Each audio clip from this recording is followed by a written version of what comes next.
Bonjour, sur cette vidéo, je vous propose de voir le cours sur le chapitre arithmétique.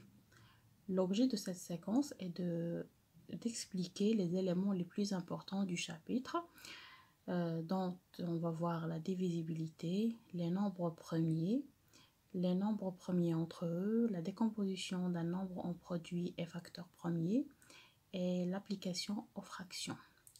Donc, on va commencer par voir c'est quoi la divisibilité.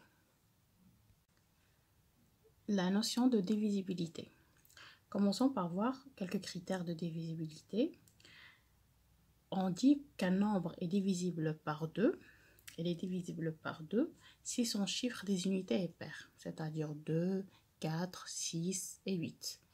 Le chiffre des unités est pair. C'est simple, d'accord. Un nombre est divisible par 5 si son chiffre des unités est soit 0, soit 5. Par exemple, c'est 10, 15, 20, les multiples de la table de multiplication du 2, 5. Un nombre est divisible par 10 si son chiffre des unités est 0.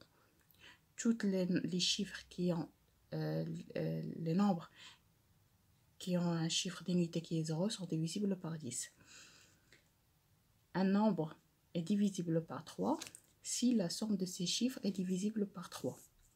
C'est-à-dire, par exemple, si on prend un nombre et qu'on va faire la somme de ces chiffres, on va voir s'il est divisible par 3 ou non.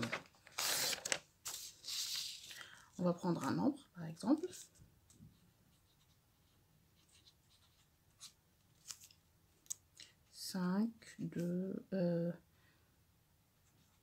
Donc 52 341 par exemple.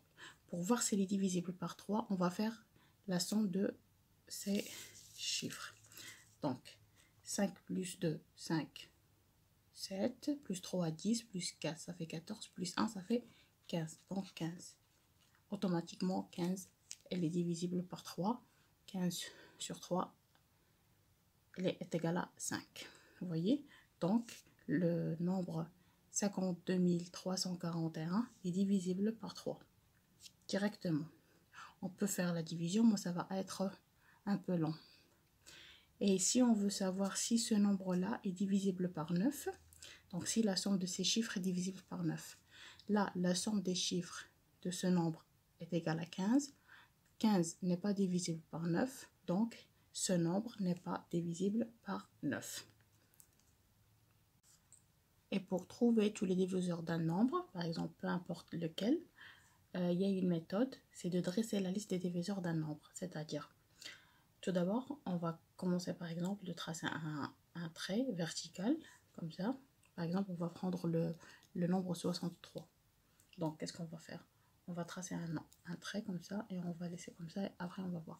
Déjà, le nombre 63, il est divisible par 1. Tous les nombres sont divisibles par 1 et par lui-même. Donc là, il est divisible par 1. Donc on va toujours mettre le 1. Passons maintenant aux chiffres qui suivent. Donc c'est 2. Donc on va voir si le 63, est-ce qu'il est divisible par 2?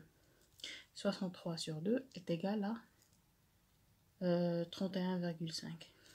Là, vous n'avez pas un nombre entier. Donc, on va dire qu'il n'est pas divisible par 2. D'accord? Il n'est pas entier. Les nombres entiers, c'est les nombres qui ne possèdent pas de virgule. D'accord, passons maintenant à voir. Le 63, est-ce qu'il est divisible par 3? Directement, on va savoir qu'il est divisible par 3 parce que la somme de 6 plus 3 est égale à 9 et 9 elle est divisible par 3. Donc 63 sur 3 est égal à 21. Vous voyez, donc on va écrire 3 là et 21 on va l'écrire là. Ici on va écrire 63. Parce que 63 sur 1 est égal à 63, 63 sur 3 est égal à 21. Passons maintenant à voir, est-ce que 63 il est divisible par 4? Bon, 63, elle n'est pas divisible par 4, parce que déjà le 4, c'est un nombre pair ici. Ça va nous donner 63 n'est pas divisible par 4. 63 n'est pas divisible par 5 parce que les nombres qui sont divisibles par 5, ce sont les chiffres où le chiffre des unités est égal à 0 ou bien 5. Là, on a le 3, donc il n'est pas divisible par 5. Passons maintenant voir s'il est divisible par 6. Ah ben non, il n'est pas divisible par 6. Ici, on essaie de voir si le 63 est divisible par 7. Ben, 63 sur 7 est égal à 9. Donc il est divisible par 7.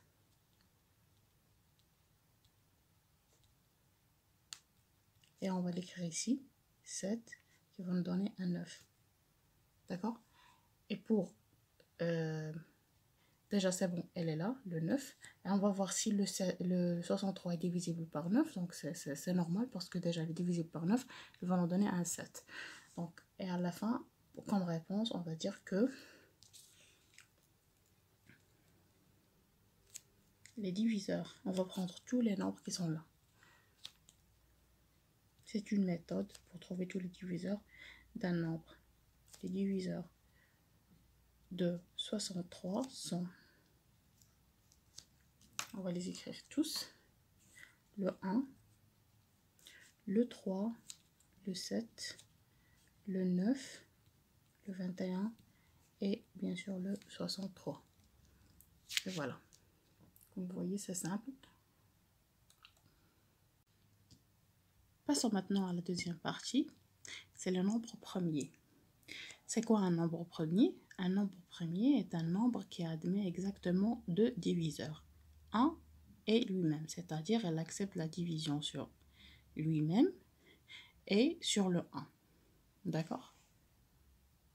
Donc, si par exemple, je vais prendre, c'est quoi un nombre premier? Je viens de dire, c'est un nombre qui accepte deux diviseurs, 1 et lui-même, c'est-à-dire, par exemple, on va prendre le 7. 7, vous voyez 7.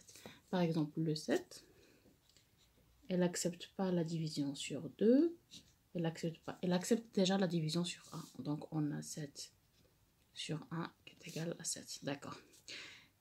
Donc, elle accepte la division sur 1, elle n'accepte pas la division sur 2, sur 3, sur 4, sur 5, sur 6, mais elle accepte la division sur 7. Donc, 7 sur 7 qui est égal à 1. Donc, là, le nombre 7 est un nombre premier. Un nombre premier parce qu'il accepte juste la division sur 1 et sur lui-même. Voilà, c'est un exemple de nombre premier. On a une infinité de nombres premiers. Par exemple, si on prend le 1, il accepte la division sur 1 et sur lui-même. Mais le 1, lui-même, c'est le 1. Donc, le 1, c'est pas un nombre premier. Il est défini comme ça, c'est pas un nombre premier.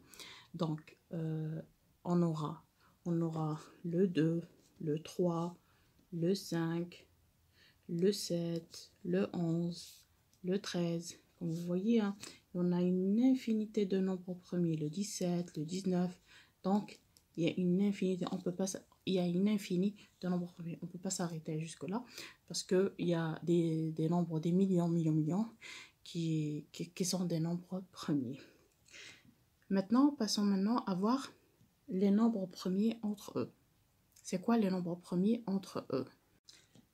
On dit que deux nombres sont premières entre eux lorsque leur seul diviseur est 1. C'est-à-dire qu'ils ont un seul diviseur en commun. On va prendre un exemple pour bien comprendre. Si par exemple on prend le 49 et le 63. Donc, c'est un exemple, parce qu'il faut prendre des exemples pour bien comprendre les définitions. Donc, le 49, il accepte la division sur 1, d'accord, mais il accepte la division sur 7. Donc on va dire 7. Et le 63, il a un autre diviseur qui est, bien sûr, c'est le 7. Donc, là, est-ce qu'on va dire que le 49 et le 63 sont premières entre eux? Pardon. Ah ben non, parce que pourquoi? Parce qu'ils ont un autre diviseur qui est le 7. Donc là, on va dire que 49 et 63 ne sont pas premières entre eux. Parce que la définition, il dit qu'il faut qu'ils, lorsqu'ils ils ont un seul diviseur. Ils doivent avoir un seul diviseur qui est le 1. D'accord.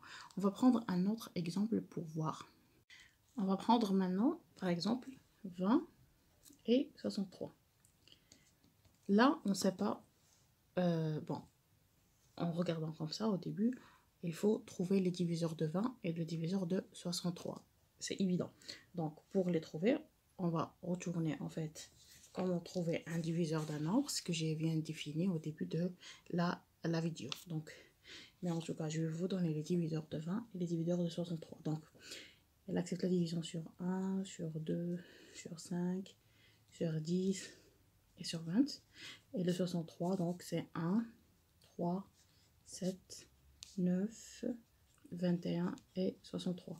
Pour trouver les diviseurs de ces deux nombres, vous devez suivre ce que j'ai expliqué au début de la vidéo. Donc voilà. Et en voyant là, vous voyez que il y a un seul diviseur en commun qui est le 1. Le 2, c'est pas en commun, donc c'est juste le 1. Donc là, on va dire que, évidemment, 20 et 63 sont premiers entre eux. Voilà, il ne faut pas confondre les nombres premiers et les nombres premiers entre eux. Les nombres premiers, c'est des nombres qui acceptent exactement deux diviseurs, c'est-à-dire, voilà la définition. Un nombre premier est un nombre qui admet exactement deux diviseurs, le 1 est lui-même, obligé. Et des deux nombres premiers entre eux, c'est lorsqu'ils ont un seul diviseur qui est le 1. D'accord? En commun, c'est-à-dire en commun. Voilà.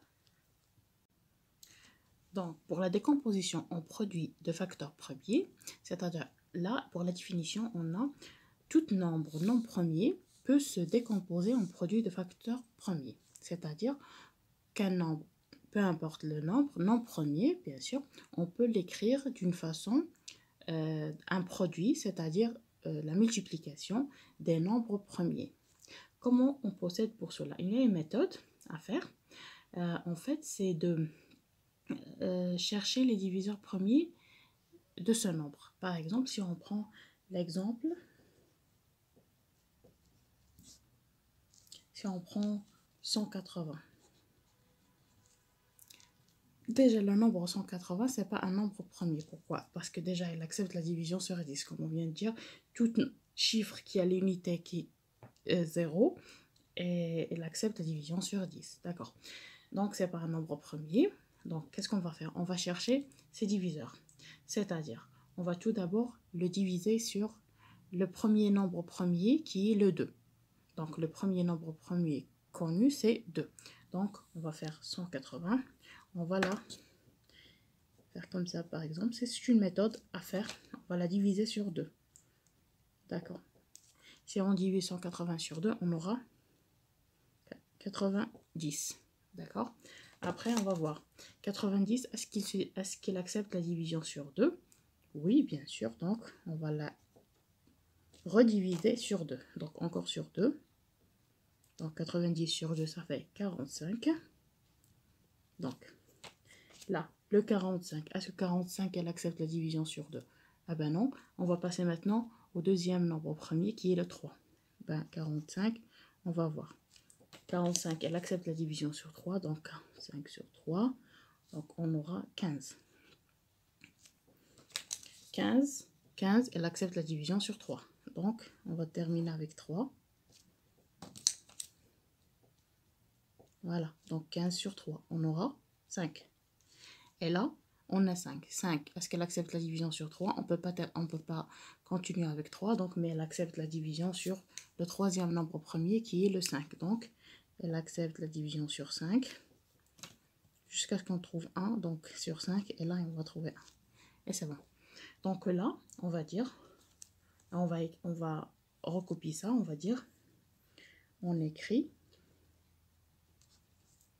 alors,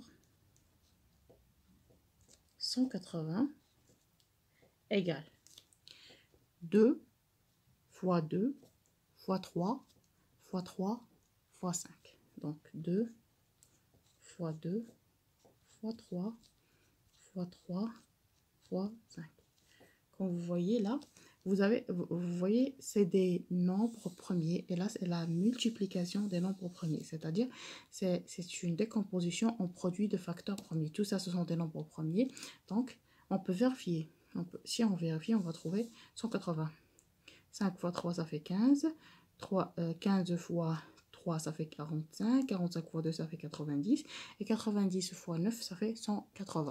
Donc, on recopie la liste des diviseurs premiers autant de fois qu'ils apparaissent éventuellement sous la forme de puissance. C'est comme ça qu'on va les écrire. Si on veut l'écrire sous forme des puissances, donc on aura 2 fois 2, ça fait 2 à la puissance 2, fois 3 à la puissance 2, fois 5. Donc, ce forme de puissance, on peut l'écrire de cette façon. D'accord? On va prendre un autre exemple pour bien comprendre la décomposition en produits facteurs premiers. Donc, si par exemple, on prend 1600. D'accord. On va prendre 1600. D'abord, qu'est-ce qu'on en a dit? On va la diviser sur le premier nombre premier. 1600, on va la diviser sur 2. D'accord. Ça va nous donner 800. Après, on va la diviser sur 800. Elle accepte la division sur 2. Donc, on aura 400. Passons maintenant 400. Elle accepte la division sur 2. 200. 200, elle accepte la division sur 2. Donc, c'est 100. 100, elle accepte la division sur 2. Donc, c'est 50. 50, encore, elle accepte la division. Je vais terminer ici. Elle accepte la division sur 2. Donc, j'aurai 25. Et là, 25, elle n'accepte pas la division sur 2. Donc, je vais voir si elle accepte la division sur 3. Ben non. Et passons au troisième nombre premier qui est le 5. Donc, elle accepte la division sur 5. 25 sur 5, ça fait 5. Et 5, elle accepte la division sur 5. Et on aura 1. Là, on va dire que 1600, ça s'écrit de la façon suivante. 2 fois 2 fois 2 fois 2 fois 2 fois 2, 1, 2, 3, 4, 5, 6, fois 5 et fois 5. Vous voyez? Et on va l'écrire avec les puissances. Donc, on a 2 6 fois, c'est-à-dire que 2 à la puissance 6 fois 5 2 fois 5 à la puissance 2. Donc, c'est ça, la décomposition du nombre 1600. J'espère que vous avez bien compris en fait le premier chapitre de ce cours, arithmétique et écriture fractionnaire. Je vous donne rendez-vous avec une autre vidéo pour bien comprendre, avec d'autres exercices et d'autres exemples bien sûr. Et merci pour votre attention.